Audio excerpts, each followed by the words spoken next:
Hi, good evening. So I think we're just going to go live, or maybe we are live. Can you please give us a thumbs up that we are live? You can see us. I can see 9, 10 people waiting.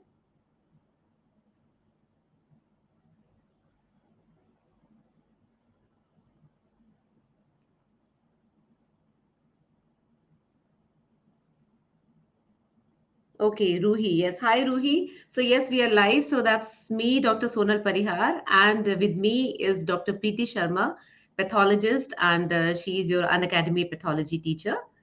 So Dr. Preeti is with Unacademy for the last couple of years. मैं अभी इस app पे नई आई हूँ. So today what we have brought for you is good evening everyone. Good evening KGB. Good evening Ashma. Right so आज हम लोग आपके लिए ओवेरियन ट्यूमर्स लेकर आए हैं. Ovarian tumours it's a vast topic and very important topic for gynaecology. तो उसमें क्योंकि पैथोलॉजी का बहुत ज्यादा रोल है, so we are going to discuss it on the basis of MCQs and we will start with the questions. Will give you doctor Preeti around 20 seconds देंगे इनको, 20-30 seconds. Works well, yes. Right and then once we have your answers then we will discuss the answer कि क्यों है, और साथ साथ में उसकी पैथोलॉजी भी डिस्कस करेंगे. ठीक है. सो या 20 people are watching us, so I think we can start. So let's Right. have the first slide, Preeti. Yes, so I think we'll start with the first question. The students can attempt it, and I think Dr. Sonal, since this is a gynae question per se, I Yeah. think it would be best if you take it forward for here. Sure. So children, as you can see, children, it's a 25-year-old married nullipara undergoes laparoscopic cystectomy for ovarian cyst, which on histopathology reveals ovarian serous cyst adenocarcinoma. So what do you understand from that? कि एक 25 year की lady, married lady जिसके के बच्चे नहीं हैं, उसको एक randomly laparoscopic surgery हुई without knowing that it was a cancer, but later on it turned out to be malignant in pathology. अब आप क्या करोगे? What should be the next management? Tell me. Hello, Medico. Hello, Pragya. Hi, KGB. Hi, Hemant. Let's have an answer from you guys and then we will take it forward. Be very careful with the question. 25-year-old, she's married and she's a nullipara. And she has just gone laparoscopic cystectomy, no omentectomy, nothing. So it was not diagnosed preoperatively. Now what will you do? Okay, so we have one answer here. That is A. Another one is D. A, then A again. So let's have some more answers. We can see 33 people watching. So let's have more answers, guys. And then I'll explain. Maximum are saying A. Dr. Ashma is saying D. We don't have a stopwatch, no? No, so I think we can continue with the discussion. I think most of them have answered. Right, yeah. So most of them are answering A. So let's have the answer, Dr. Preeti. So yes, you all are right. She has to undergo a serial CA125 measurement and follow up. Now, why? Many of you will think why. It's a cancer. So the solution is, yes, the solution is that she's a young female. That is why I was stressing on that. She's a young female. So I think there's a little bit of a glitch. Yeah, we have gone forward. That's fine. So unilateral salpingo-oophorectomy was done. First of all, serous cyst adenocarcinoma is not very malignant. It is not something that you have to remove the entire both the ovaries, because it is generally unilateral, right? So unilateral cystectomy कर दी. Now उसकी family complete नहीं है. We cannot remove the uterus, right? And if we have removed the capsule itself, that we have removed the entire ovary, तो उस समय pathologist से पूछ के whether the capsule was broken, अंदर उसके ascites में अगर fluid लिया था कि नहीं लिया था, the best option which is given right now will be follow up with CA125. अगर इसमें कीमोथेरेपी का ऑप्शन होता तो we would have suggested CA125 के साथ may be chemotherapy, depending upon pathologist ने क्या बोला, may be some immunochemical markers and all, but इसमें ज्यादा कुछ लिखा नहीं है. It is simply that she was diagnosed as cyst adenocarcinoma. Obviously, option 2 and option 3 तो नहीं करेंगे. We will not go for hysterectomy. But radiotherapy जो लोग लिख रहे हैं, radiotherapy इसलिए नहीं देंगे. She's a young female. Radiotherapy in gynec cases is very very deleterious, क्योंकि ये पूरा जो अंदर उसका सिस्टम है, उसके ओवरीज है, उसके गोनाड्स है, उसके यूट्रस है, पूरा खराब कर लेगा. So it is basically preserved for perimenopausal and postmenopausal age group. women. And even the vaginal cancers, we prefer not to give radiotherapy. Abhi sab kuch chemotherapy ki taraf shift ho raha hai. So that is the best answer in this. That is serial CA1 to 5, which is not very specific, but it's quite sensitive. And we can measure it. We can serially monitor her. And then we have these fancy scans, MRIs and PETs. We can do that. Once she has completed her family, then we can think if she's a high risk, then we can remove the uterus later on. So, any questions? Okay, we have a question. Somebody is saying screen is blurred. I guess the screen is, should be fine. Just change the settings in your phone whenever you have an option on the side to change the settings. I think once you do that, you will be able to see the actual screen. You will be able to see the proper resolution. So just change that once, and I think it should be sorted for you. Yeah. So yes, anything else that I anyone think wants one of to? them is writing that Snoop Dogg Jackson that CA1 to 5 is not significant in reproductive age group. We will be discussing what is CA1 to 5, this glycoprotein, how non-specific it is. But coming to the options given here, that is the best option. I would say that CA1 to 5 measurement along with plus minus chemotherapy would have been the best answer. But यहाँ पर chemotherapy लिखा नहीं है, so this is the best option out of these four. Okay, you have to select the best. Right, and I think that is how questions do come up in the when it comes in MCQ. Sometimes that's not the ideal thing of what Dr. Sonal would also agree of ideally what we would be doing with the patient, but the best possible answer that we would select in a theoretical scenario would definitely be that. And this was actually a PYQ also. It came in AIMS in 2008, so I'm sure the students would now have clarity over what to select. And Yeah, continuing in the same manner, I think I can first make them attempt the second question. This yeah, was actually a question that came in the PGI exam, so you all know that it has multiple options correct. So I want first all of you should mark out what are the true statements that we have over here, and once everyone has given me an answer, we can go ahead with the discussion of the same. So there are 5 options given to you. We'll give you 30 seconds, guys. Number 1, it is a glycoprotein. Number 2, it is a specific marker. Number 3, it is increased in colon cancer. Normal range is less than 200 or approximately 200, and it may be elevated in PID, that is pelvic inflammatory disease. So, yes, anyone who wants to tell me out of 1 to 5 which all options are correct over here, and then we'll do a discussion. So I see one answer that has come, that is 1, 3, and 5. Anyone else who wants to attempt? And guys, please do attempt, because I think no negative marking here, no one's judging anyone here. So this is the best platform to actually attempt and make any mistake, if at all, that's there. So many 1, answers 3, are and coming 5. in. Yes, many answers pouring in, which is good. Hmm. Participation is good. Right or wrong is a secondary thing, right? That's the second good thing. Yeah. Right, we learn from it, we learn something from it. And 135, all of those who said, that was the correct and the best answer that you could have. So when I talk about CA 125, first and foremost, you must have seen a lot of these CA things, CA numbers that we keep reading. So the first thing that you have to know, that CA stands for what? CA stands for carbohydrate antigen. That's the full form that we have for CA, carbohydrate antigen. And then we have multiple numbers. So over here we are talking about CA 125, and what family of proteins or molecules does it belong to? It belongs to a glycoprotein family.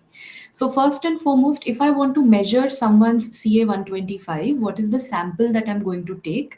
It's going to be a simple blood sample. So I'm going to tell the patient to go for a simple blood test, the way you give a blood sample for any other test. Similarly, we give for CA 125, but it is not at all a specific marker. When I say that, it means that it is going to be increased in multiple conditions. So first and foremost, if we think of non-tumorous conditions, under non-tumorous conditions, pelvic inflammatory disease is one. Endometriosis is another, in which it has found to be elevated. And I think, Dr. Sonal, you must have seen this a lot within your practice as well. It's a very common thing to find that CA 125 is elevated in non-tumorous conditions. Yeah. Whereas in tumorous conditions, yes, the topic that we have for today, that is the ovarian tumors, it is elevated in ovarian tumors. And I hope everyone is aware that which family or category of ovarian tumors is this elevated in. We primarily, talk about the surface epithelial tumors. So the surface epithelial tumors show an increase in CA 125. Other than that, even colon cancer has shown an increase in CA 125. Even pancreatic cancer can show an increase. So it is not at all a specific marker, but yes, it is indicative. If the patient has an adequate history, a pelvic mass and adnexal mass, and then the CA125 comes elevated, I can indicate it towards an ovarian tumor. Then, is it increased in colon cancer? Yes, that's a true statement. We studied it is increased in colon cancer. It may be elevated in pelvic inflammatory disease, also is a correct statement. The last one, normal range. Normal range is not 200. Normal range, I think, Dr. Sonal, you would also It's agree that. less than 35. It has to be around 10. When it goes up to 35 and more, then that is suspicious. And we have this risk malignancy index we calculate in ovarian cancers. We give a marking to the sonography finding, then the exact value of CA125, and then we multiply these three things, and the age of the patient, and then we come to that risk malignancy index. One more thing I wanted to just tell the students, they might be knowing that any condition which irritates the peritoneum, that will increase CA125. So PID, endometriosis, even some fibroids, cases of fibroids, they can have increased CA125. So the normal range should be well below 35. Yeah. Right. So I think that does, most of you did answer 1, 3, and 5, and yes, very much on track. So now that we've spoken about this, why not revise quickly, a table to do with the tumor markers that we have. All these tumor markers that we've written are simple blood tests that have to be done. So I'll quickly make you revise these, and Dr. Sonal, please, if you wish to add anything from the clinical perspective, please do, interrupt us and stop us Yeah. if I think otherwise. we had one question before we started the second one. Second question that somebody was asking in the first case, what will be the symptoms pregnant the patient will present with? So I would just tell you that epithelial cancers, they are basically growing very large tumors, and although they are malignant, but serous cyst adenocarcinomas and mucinous ones, they can go up to very big structures which can mimic like multiple pregnancy. So that is the only symptom they might have. The young woman presenting with epithelial cancer, and these are, if they are big, then the chances of malignancy is much less, but still they haven't mentioned she still turned out to be malignant, so that can be the only symptom. That is all. Right. Right. So yes, let's come back to the Yeah. tumor markers like we just did. CA125, the one that we just discussed, that is increased in surface epithelial tumors of the ovary. But one of the surface epithelial tumors of the ovary, which everyone knows as the mucinous tumor, that can also show an increase in CEA and CA19-9. Now, CA19-9, I hope everyone remembers the mnemonic that we repeatedly do. CA19-9 is a very famous tumor marker for some other cancer also. That is how we always used to learn that CA19-9, and we used to say that flip the 9 and we get a P. So CA19-9 is a very useful tumor marker for pancreatic cancer. But when Okay. it comes to the ovarian tumors, it is definitely the mucinous tumors which have shown an increase in CA19-9. Next, coming to the very famous yolk sac tumor. Yolk sac tumor, even during the fetal life, yolk sac produces what? Yolk sac produces alpha fetoprotein. So even the tumor is going to produce alpha fetoprotein. So that has been a question which is age old. Everyone knows about it. But one question that also came in the PGI exam is that another tumor marker of yolk sac tumor is the alpha 1 antitrypsin. So basically, both of these are tumor markers, alpha fetoprotein and alpha 1 antitrypsin. Coming to the next, choriocarcinoma. Choriocarcinoma, beta HCG. And what's the Mm. catch point that we have over here? It's the beta subunit. We never ever measure the alpha subunit of HCG. Why is that so? I think everyone in the audience is aware of the fact that alpha subunit of HCG and alpha subunit of so many other hormones, like alpha subunit of HCG, alpha subunit of LH, alpha subunit of FSH, of TSH, all of them can mimic each other. So we would exactly not know that which alpha subunit has increased when we find it increased in the blood. It will be totally non-specific. So we always and always measure the beta subunit, and this has also been a previous year question. Yeah. Coming to the next one, dysgerminoma, and Dr. Sonal has also given us few questions today in the coming up session for dysgerminoma. So if you know this point right now, you will be able to crack those questions. Dysgerminoma, very famous two markers, and put a 5 star in front of it, LDH and PLAP, all-time expected tumor markers, LDH and PLAP for dysgerminoma.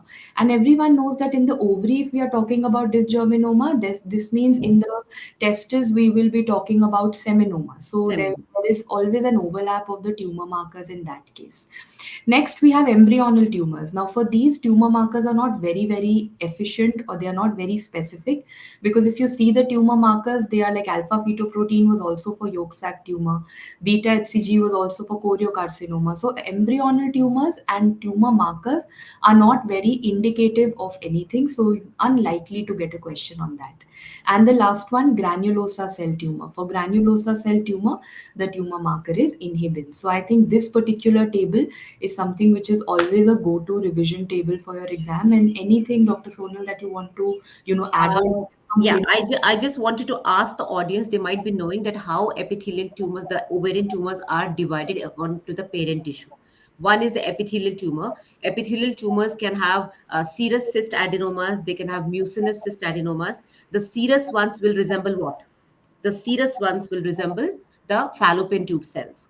The mucinous ones will resemble the cervical cells because the mucin is secreted by the cervical cells, right? Then there's one more endometrioid tumor, which is not mentioned in this particular class, but endometrioid tumor will resemble the endometrial cells. So these are the epithelial cells. Then coming to the next, the germ cell tumors, the teratomas and the yolk sac tumors, which will obviously be from the germ cell, that is from the ova, before actually it completes meiosis one. That is before it ovulates, before it undergoes ovulation, that can become cancerous. Okay, that is why these markers are accordingly what they are producing.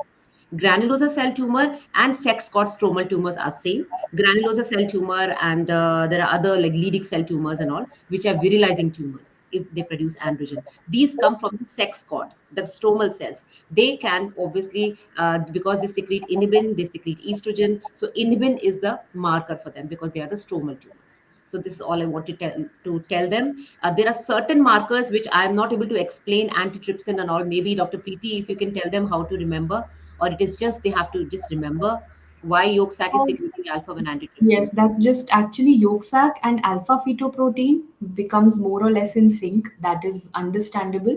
Alpha Mhm. 1 antitrypsin has only been seen in certain rare cases, and normally we would never teach the undergraduate students, but only because once this very rare finding was asked in the in the PGI exam is the only reason that I've got it here. Mhm. Actually, in practice, also you would also agree with me. Alpha 1 antitrypsin is not something that we measure also in patients Yeah. of yolk sac tumor. We Mhm. primarily depend on alpha fetoprotein only for the follow up and the treatment response and everything, but only because sometimes some rare things are asked in the paper and we have to read Yeah. them. So alpha 1 antitrypsin only comes from that point of view. Otherwise, in actual practice, this is not a marker that we rely on for the diagnosis or the follow Right. up for YST at all. Right. So I guess this question is over, and if everyone's okay, then we can go on to the third one. The third one also happens to be a pure pathology question, which I want everyone should answer quickly, and in 1 minute we can wrap up and move on to more lengthy clinical questions. So please let me know. All are correctly matched except, so a pure pathology question, and I'm expecting that most of you would know the right answer. 15 seconds, guys. Correctly matched except. Okay, so I'll highlight the answers that I'm getting. A and B are two answers that I've got up till now. Okay, and we'll go with the majority. Most of the students have started answering B. Fine. So I'll go with the most common answer that we are getting over here. So first, if we quickly rush through whatever is written, first is written dermoid cyst. Everyone is aware of the fact that dermoid cyst is nothing but a type of a teratoma. And when we are talking about a teratoma, every kind of tissue is possible in a teratoma. So this was a true statement, right? We can have bone, we can have teeth, we can have hair, and some very famous images which all of you are aware. So why are we calling it a dermoid cyst? First and foremost, cyst, because everyone can see it's not a solid tumor, it's a cavity. It's a Mhm. cavity over here, it's a cystic lesion that we have, and we can see a tuft of hair here, a tuft of hair here. We can see teeth and bone formation also. So that's a typical example of a teratoma that we have. So for all practical purposes, dermoid cyst, or if you call it a teratoma, this is a benign entity. It's a benign entity. This is not malignant. But one thing which I'm sure the gynecologists also do and pathologists also do is we always sample this. What is this? It comes in the exam. This is something known as a nipple-like protrusion.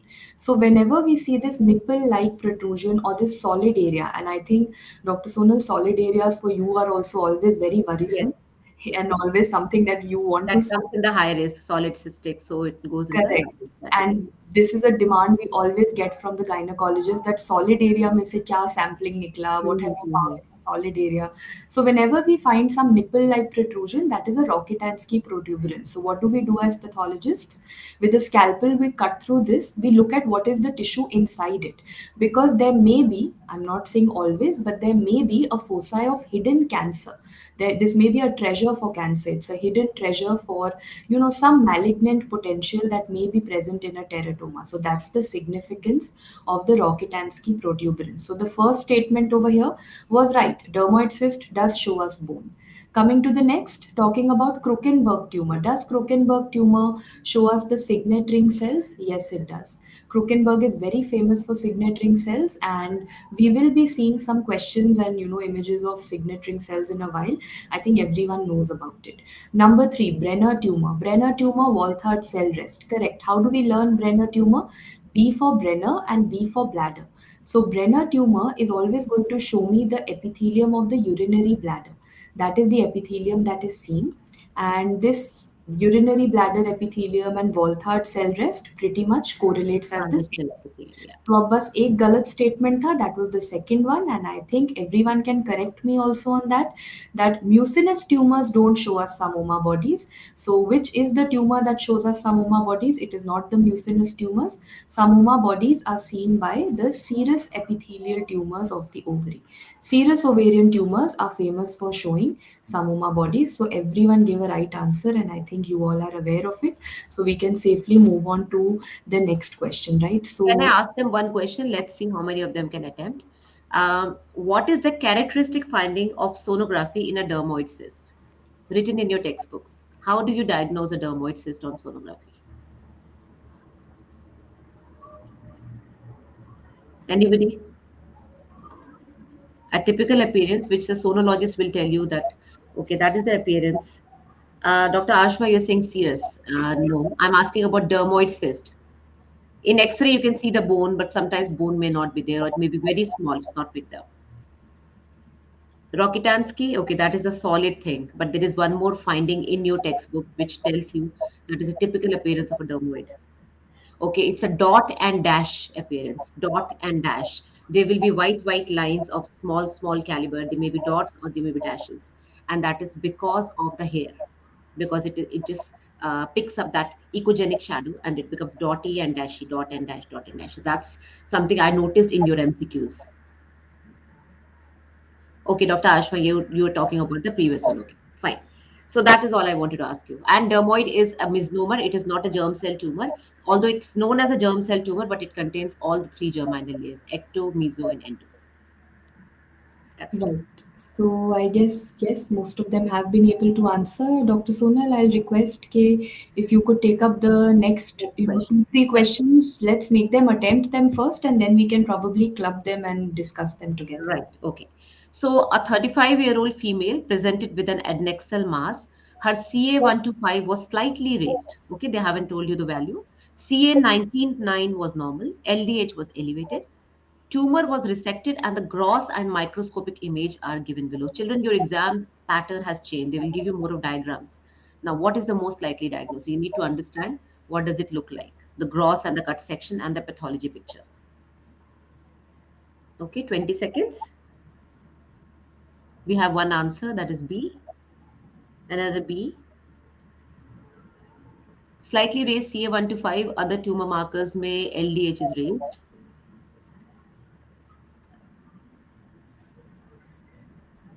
Okay, we have so many Bs, all Bs. They're studying well. Right. So I think we can just make them attempt two, three questions, and then we can probably take up the discussion all in one together. So Agla, I think this one they've been able to get it right. If you could, also conduct the next question once, and then we can discuss that. Okay, so a 20-year-old female presents with an ovarian mass of this centimeter, 6 by 6 by 6. Ultrasonography reveals solid structures in the mass. Okay, Her serum biomarkers such as AFP, beta HCG, CA125 are all normal. All right. Her serum alkaline phosphatase was found to be elevated. What is the most likely diagnosis? It's a AIMS question 2011. Only alkaline phosphatase is elevated, and it's a solid mass, no cystic. And it's not a very huge mass. It's 6 by 6 by 6. And of course, look at the age. Everything is needs to be pointed. She's a young female. Okay, we have answers.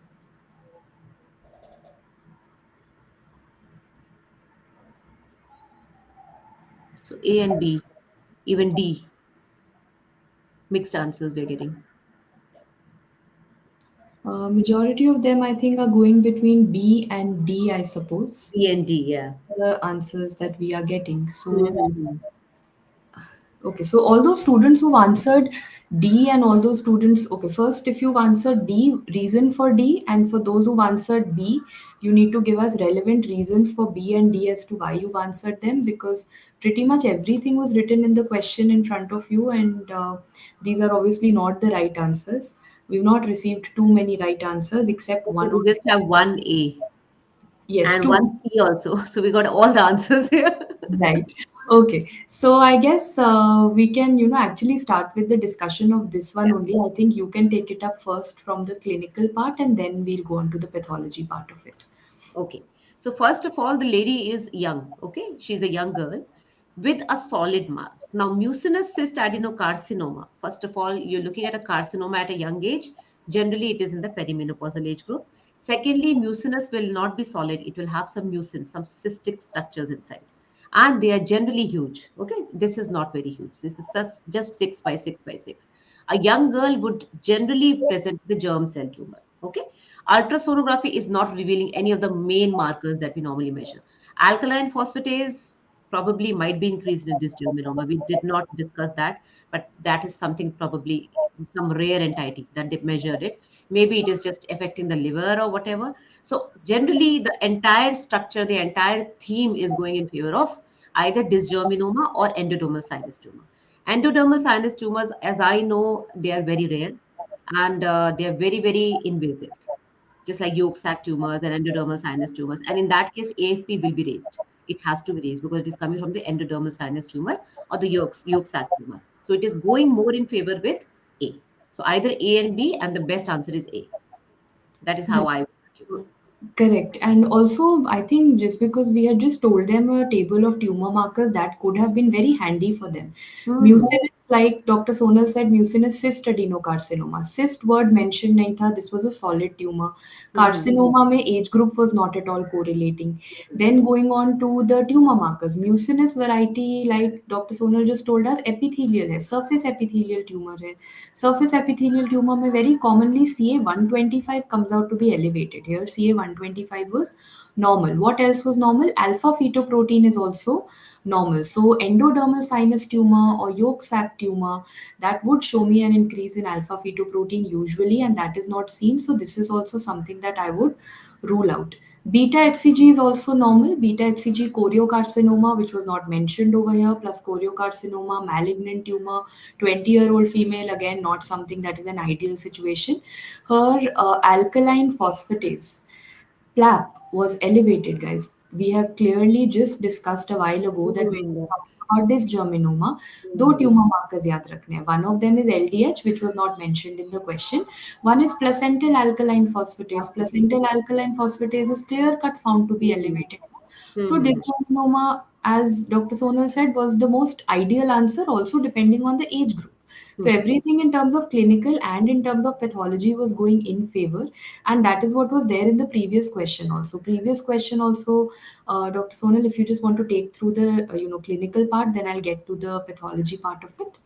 Yeah, see, a CA1 to 5 was slightly raised, so it was probably not much raised. And again, although this patient is not very young, but if you look at the structure, if you remember the photographs in your book, which is actually like a soft, cheesy type of solid tumor, and there is no cystic space, there is no necrotic spaces inside, which are going in favor of granulosa cell tumors. So the kind of picture that they have given, and of course the pathology picture, which Dr. Preeti is going to tell you, that is pathognomonic with the Walthardt cell rest. No, these are not the Walthardt cell rest. These are different. Dysgerminoma will have something different. So that Dr. Preeti will Yes. help So us. over here, I think from gynae point of view, the LDH was something which was Yeah, quite LDH characteristic. was elevated. Yeah. Correct. And what we'll study next will be what are the different findings that we get in a dysgerminoma. So this is the entire core pathology, which I'm sure Mhm. everyone is a little scared of because pathology का slide हमेशा थोड़ा सा scary होता है. But we'll try to dissect it and try to come to a conclusion of how will I look at the microscopy of a dysgerminoma. And if you're learning the microscopy of a dysgerminoma, means in the testes you're also learning the microscopy of a Seminoma. seminoma because they are same tumors, right? So first, let's draw it out. What are the three findings that we are going to see? Number one, how are the cells arranged? If you look at the arrangement, this is one nest, this is another nest, this is another nest. So the first arrangement that you have is of nests of cells. Number one point. What is the second point? What type of cells are those? They are all empty, khali cells hote hain. They are white color cells.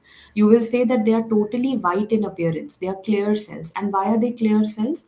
The reason for them being clear is because the seminoma and dysgerminoma cells, they contain glycogen. Because of accumulation of glycogen, they look white, empty, khali cells dikhenge. That is the second point that you guys had to learn. And what's the third point over here?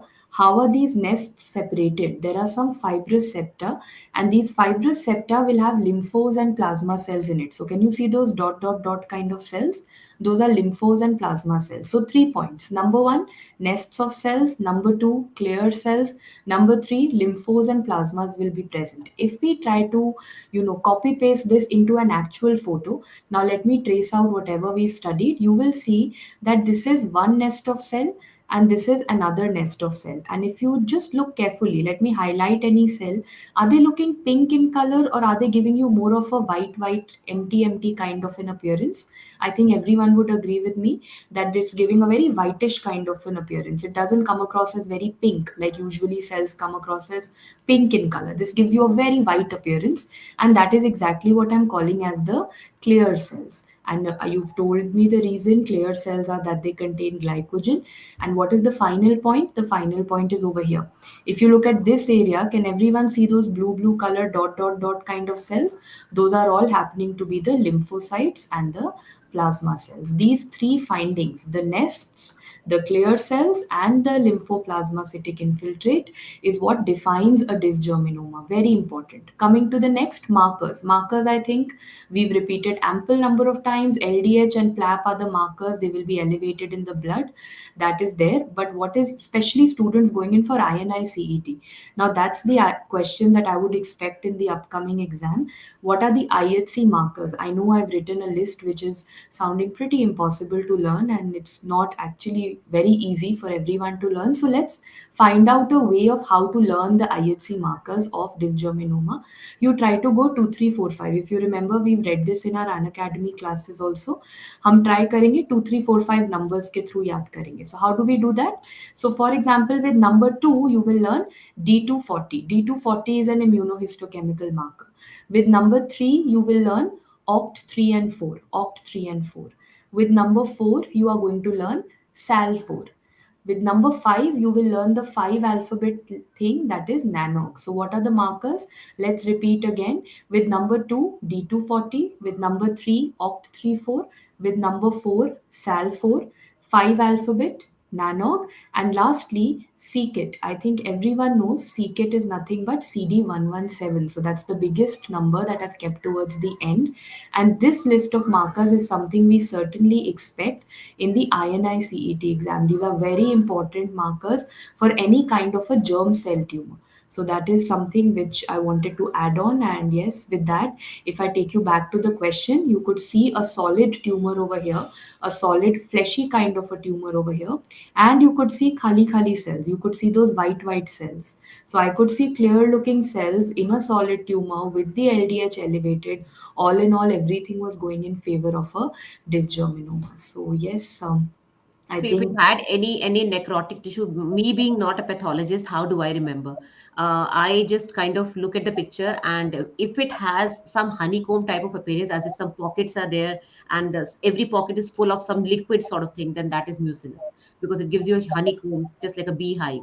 And if it is very necrotic, as if everything is just falling out, just like a cancerous thing. Then it is granulosa cell tumor, or like a Sertoli cell tumor. These are all very, very necrotic. This was, it's like a fleshy solid, like a you can say a boiled potato, just cut uh, in half. And that is how I remember, because not being a pathologist, these slides are very, very, I know they're very scary. So it's good Dr. Preeti is explaining them very well. And the importance of immunocytochemistry, it was not that important when we were studying, when we did our PG, but now these things are coming up, children, because these are going to change the management. This is how the oncologists and the oncosurgeons, they always talk to the pathologist, they do the immunochemistry, and then they decide whether this patient should go for a repeat surgery or a chemotherapy. Even the type of chemotherapeutic agent is decided on the basis of these immunochemistry markers. That is why it is very important. Right, and as I think, as Dr. Sonal said, I would want to add that also very commonly we also refer to this dysgerminoma as a cut potato appearance, because Right. as you clearly said, even the best of textbooks have defined it like that. Okay, That good. is dysgerminoma and seminoma. They actually, when you cut it, you have like that typical cut potato appearance, and Right. I think terms like that actually help us, Yeah. remember things for a longer time, which Yeah, is this there. is how I remember. So I just want children to remember this is how it looks. Right. So, ma'am, I think sometimes I feel that, a non-pathologist should actually be sometimes teaching pathology, because he or she would come up with more tricks than what a pathologist, because we sometimes feel that this is something that is automatic, and, someone would Automatic, anyway yeah. know And they about are very scary. I remember. I still find them very scary. it. It is very, very normal for me to hear all of this, that slides are not making much of sense to take it. I think I that's think a we general, already have an answer for this question. People have started answering very yes, so quick. this I think we've already repeated, so I Yeah, don't want to put it up for any yeah. time. I think everyone knows by now, dysgerminoma, it's a PYQ. Tumor markers likely to be elevated is Lactate LDH. So dehydrogenase. this Yeah. was a clear-cut question, and I think we've been able to solve it. So let's move forward, and we can go on to the next question. So should I take it up, Yeah, Dr. Sona? yeah, yeah, Right. So absolutely. I'll quickly finish the pathology part of it, and then we'll go into the gynae part of it, the clinical part. So everyone, please attempt. There's a 30-year-old female who's come to us with abdominal pain. Ultrasound reveals an abdominal mass, and that was surgically resected. Gross appearance shows a gray-white solid tumor, and it has some yellow areas. So there's white areas also, there are yellow areas also. That is the gross appearance. Microscopy shows us spindle cells also, vacuolated cells also. तो सब कुछ mixture है. Gross is white and yellow. Microscopy is spindle and vacuolated. So what is the answer that everyone would get? And I think most of them have given us You've the given the answer. Yeah. and all. It's 100% consensus that we have. That is a fibrothecoma. Perfectly put up, fibrothecoma. So quickly, from pathology point of view, fibrothecoma कैसे पहचानेंगे? See, we've got two things. Actually, these are two tumors which are happening in the same ovary. There's a tumor which is known as fibroma, and there's a tumor which is known as thecoma. These are two separate tumors. When they occur together, we will call them fibrothecoma. So how do we identify them? Fibroma will be like fibrous tissue. Fibrous tissue is always spindle cells. Fibrous tissue anywhere in the body, be it a fibrous scar or any fibrosis or this fibroma. Whenever fibrous tissue will come, you will say that spindle cells are there and they are vimentin positive. Mug up this line, copy paste it everywhere a fibrous tissue comes. Spindle cells will be there, it will be vimentin positive, and it will look white in color. Versus what is a thecoma? Thecoma arises from what? Has everyone heard of theca cells? Everyone, I'm sure, has heard of the ovarian follicle and the theca Stromal cells. cells. Yeah, yeah. Yes, theca cells are very rich in fat. That is the reason that theca cells are going to look yellow in color. The appearance will be yellow, and if anything has fat, it is going to be oil red O positive. So, if I show you this kind of a picture, I think everyone can appreciate that most of the tumor out here is white, gray white, and there are some focal yellow areas that we can see. So, I think now everyone can correlate that the white area must be the fibroma part of it, the fibrous part of it, and the yellow area must be the thecoma part of it. So when I put both of them together within the same one, this is going to be a fibrothecoma, which was also the question and the answer to the question. But I think there is one clinical part which Dr. Sonal would want to take, something to do with syndromes, which is very important with regard to fibromas, I suppose. I think everybody is aware that with fibromas, there is one very famous syndrome associated, which is Meigs syndrome. Now, Meigs syndrome, you all know it shows ascites and it shows right-sided pleural effusion, and of course there is a fibroma. And if instead of fibroma, if it is a Brenner's tumor, then it becomes a pseudo-Meeks syndrome, right? Now, you just have to kind of remember all this. What is Brenner's? What is fibroma? Brenner's is kind of a epithelial cell tumor. Fibroma comes in the germ cell tumors. Now, their appearance is almost the same. And why there is right-sided pleural effusion, no textbooks explains. But what I would suggest is like generally it is seen in different studies that right ovary ovulates more than the left ovary. So probably it has something to do with the anatomical thing, the way they are arranged and the way they are draining. The left ovarian vein is draining into the renal vein, and the right one is draining into the inferior vena cava. So the right one is having access directly to the inferior vena cava, which is draining into the right-sided heart, which has access to the lungs. So probably right hydrothorax is more common on the right because of the kind of anatomic relationship the right ovary has along with the inferior vena cava, directly draining into that. So that may be one explanation. Otherwise, you just have to mug up. Fibromas are firm and hard. And I think Dr. Preeti is going to take this slide because this is more of connective tissue and the spindle formation and all. So I think most of it we have done because fibroma with regard to spindle cells, I think the students have understood the point that fibromas will have spindle cells, thecoma will have vacuolated cells, fibromas will be vimentin positive, thecoma will be oil red O positive. So that aspect of it, I guess they've understood. But I think we can also have one more question, and then we will. There's one request. She wants me to repeat the Meigs syndrome. Okay. Meigs syndrome is a combination of fibroma, that is ovarian fibroma. It has to be fibroma, plus right-sided pneumothorax. That is right-sided, sorry, not pneumothorax, it is pleural effusion. Right-sided pleural effusion and ascites. So ascites, we know that it goes hand in hand with any ovarian tumor if it is going malignant, because it is going to irritate the peritoneal cells and they are going to secrete fluid.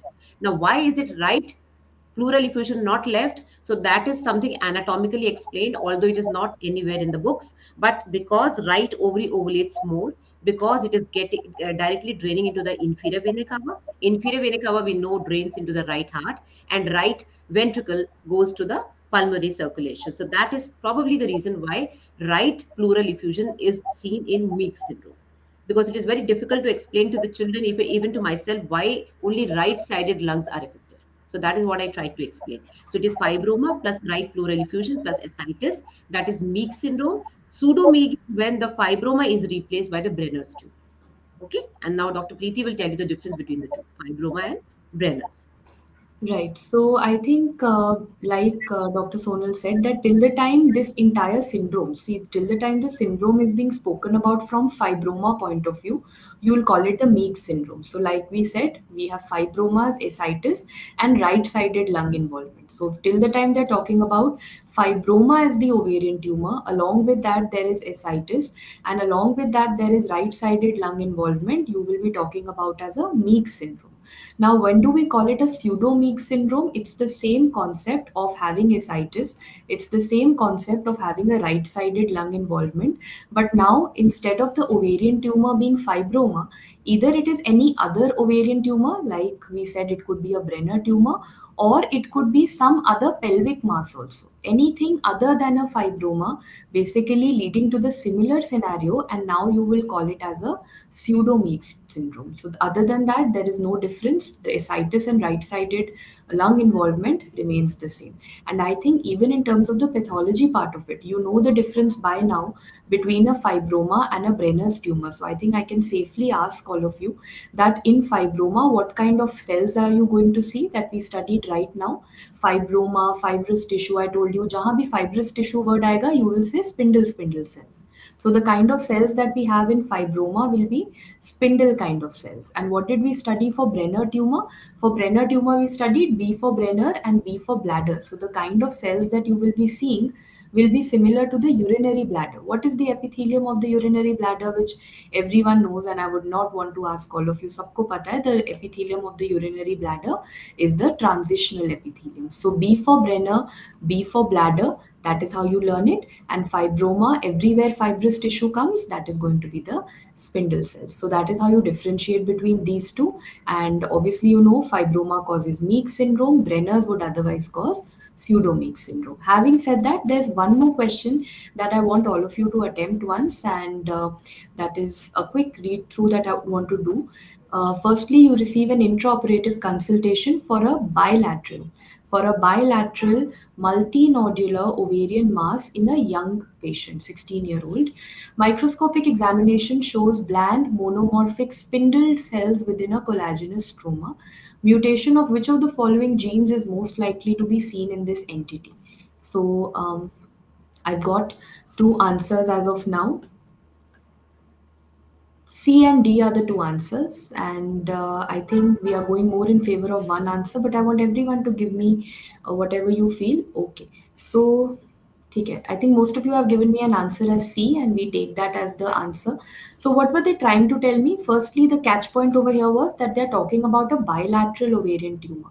So, when we're talking about a bilateral ovarian tumor in a very young patient, and that ovarian tumor has spindled cells. Now, we just understood that spindled cells are very common in favor of fibromas, right? And fibromas, can they be bilateral? Yes. Sometimes fibromas not very common, but in less than 10% cases, fibromas can be bilateral, and that is particularly seen with the syndrome. And that name of the syndrome is going to be Gorlin syndrome. So, firstly, guys, what are, you'll ask me two questions. What is the genetic problem in Gorlin syndrome? Gorlin syndrome is a problem in the PTCH gene. PTCH gene, which is very commonly, it's pronounced as the patched gene. It's a problem in the PTCH gene. And which pathway does it affect? It affects the sonic hedgehog pathway. It affects the sonic hedgehog pathway. So that is the primary etiology of the Gorlin syndrome. Next, you'll ask me that, ma'am, since it is a syndrome, what all does it have? So there's a very simple way of learning it. सबसे पहले gynae में क्या problem है? G for Gorlin and O for ovary. So what does Gorlin syndrome have?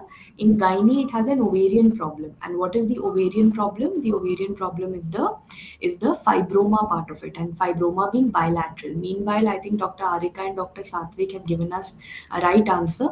We Yeah. also learn Gorlin syndrome as gaur se dekhna. Like we always say gaur se dekhna. So when I'm saying gaur se dekhna, it means I'm talking about the eyes. I'm talking about the face part of it, the head and neck part of it. So why do I say head and neck? Because firstly, in the head, there is a brain tumor that you see in this, and that is medulloblastoma. And after the head, what do you see near the eye and the face region? We see a skin tumor, that is basal cell carcinoma. So how will you Right. learn Gorlin syndrome? Firstly, gynae में क्या ovarian problem है? That is a bilateral fibroma, which was your case over here also. That is why I selected PTCH gene. Then in gaur se dekhna, you'll think of head and face. So in the head, there is brain tumor, that is medulloblastoma, and on the face, there is a skin tumor, that is basal cell carcinoma. Hence, the answer over here is the PTCH gene. So that is what I think, Dr. Sonal, you had also, highlighted that fibromas can be bilateral, although Mhm. less than Very 10%. rare. Very rare. Yeah. Yes, very rare, and if at all, then this syndrome is something that should certainly, come to our mind. Right. So, yes, let's move on to one more question. I think we can easily take. We have time. So, एक last question ले लेते हैं. Yeah. I A think 23-year-old sexually active female presented with dyspareunia, followed by vaginal bleeding, showing a red, friable, nodular mass on the anterior wall of the vagina. Histopathology of the lesion is shown in the image. Which of the following is likely associated with the lesion? So she's young, she's sexually active, she's having dyspareunia, and there is a mass in the vagina. So, what do you see in the histopathology? What kind of lesion is it? First of all, you need to know what kind of lesion it is. Okay, we're getting answers. Most of them have, in fact, all of them are answering C. Okay. So that is diethyl stilbestrol. And estrogen used long back, a synthetic form of estrogen, which was used long back in 1940s, 1970s. It was used as a supplement for estrogen to prevent miscarriage and preterm labors. But now we don't use it anymore because we know the complications it causes. And now progesterone has been replaced by this estrogen. It was also used to treat prostatic cancers, just for your knowledge, just in case it comes as an MCQ. Okay, now what does it cause? DES, I have already taught in the Unacademy lectures that it is the major reason, major cause of uterine anomalies in patients who have been treated with that. The female fetus or the male fetus inside, they get all these anomalies, and it has nothing to do with the Mullerian duct. Okay, there is no problem in the Mullerian duct as such, or the hormonal thing. There is nothing hormonal inside. There is nothing. No genetic characters are affecting it. It is basically the exogenous exposure to DES. And what does it lead to? It leads to three types of cancers in the female. It can be vaginal clear cell cancer, vaginal adenocarcinoma, and cervical adenocarcinoma, no squamous cell carcinomas. So the picture that you saw, the pathology slide, was a clear cell carcinoma. Yes, correct. All clear, empty All clear looking cell cells. So carcinoma. yes. These are all clear cell carcinomas. So very rare to find a clear cell carcinoma in vagina. It is normally squamous cell carcinoma in vagina. So if you can see this, then it is going in favor with DES. What else does it cause? In the uterus, it can lead to T-shaped cavity. It can lead to hypoplasia. It can lead to even uterine synechiae. In the cervix, it can lead to hood-like coxcomb type of cervix, or the collar, or even the CIN, because later on it has to develop adenocarcinoma of the cervix. Vaginal adenosis, fallopian tube, it can cause cornual budding and abnormal fimbriae. In the males, it can cause cryptorchidism, that is undescended testes, testicular hypoplasia, hypospadias, and some renal abnormalities. So these are the things. I have put up this slide so that at least your congenital anomaly part is also covered in this DES. What does it do? This is all you will be asked about DES, nothing else, because nothing else is known about this.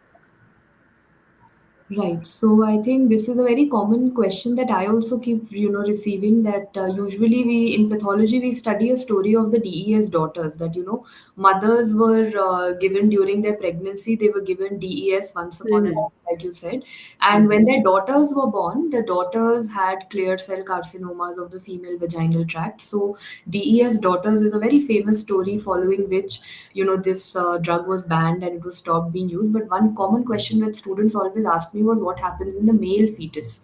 Like Mhm. daughters are born with clear, Right. later on in life they can have clear cell, but male Mhm. fetus also, testicular anomalies, renal anomalies is something that this drug was capable of causing, Mhm. and hence, all in all, it has obviously been banned.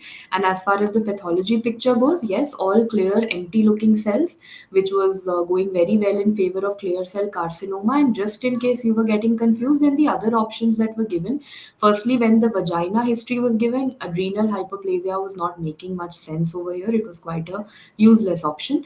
We were left with three options: cytomegalovirus and trichomonas. This one is a virus, one is these are all microorganisms, virus, parasite. So you have to see the virus or see the parasite or see some change in it. Cytomegalovirus shows a very famous owl-eye appearance. Mhm. Nothing of owl-eye was seen over here, and cytomegalovirus would very rarely present as a red, friable, nodular mass. Mhm. That's not a typical presentation of infections per se. And CMV will show owl-eye appearance on pathology, which was not seen. Same for trichomonas. Trichomonas is an organism. It will show me either a pear-shaped organism or a kite-shaped organism. And again, nothing of no organism, parasite, virus was seen out here. These were all clear cells, very indicative of clear cell carcinoma. And yes, a carcinoma can definitely present as a nodular friable mass. So the history was also kind of correlating. And like Dr. Sonal told us, DES seems to be the best answer that we have over here. So I guess we've kind of exceeded time also, Dr. Sonal. So I Right. guess we can, wrap up the session. But Yeah. I think thank you so much for, teaching me also a lot of things from the Same gynae. here. I learned a lot of pathology today. So I think it was A lot much of new needed from both terminologies for ends. me. It was much needed from both ends Yes. because, we, We should keep doing this. Maybe next time. Can you people suggest some more topics which you would like to discuss? yes, I Ovarian think. tumors was the best that we could think of. We can think of some other. Right. Ovarian tumors also, Thank we you, can Arika. probably plan another session because, ovarian tumors is such an extensive topic that We fitting can in do all. CIN. Probably CIN would be Yes, I think that's interesting, CMM. right? And what I personally really want to do with the gynae integration is pap smear, because pap smear from Yeah, path that was point of just view is open. also tough. And because now we have a lot of LBC, liquid based cytology Yes. coming up, sure path, thin prep. So they want to know that how is the procedure done, from the gynecologist, the clinic till the path lab, how it Hmm. works. So I think if the students are, that is something which I would be very interested in.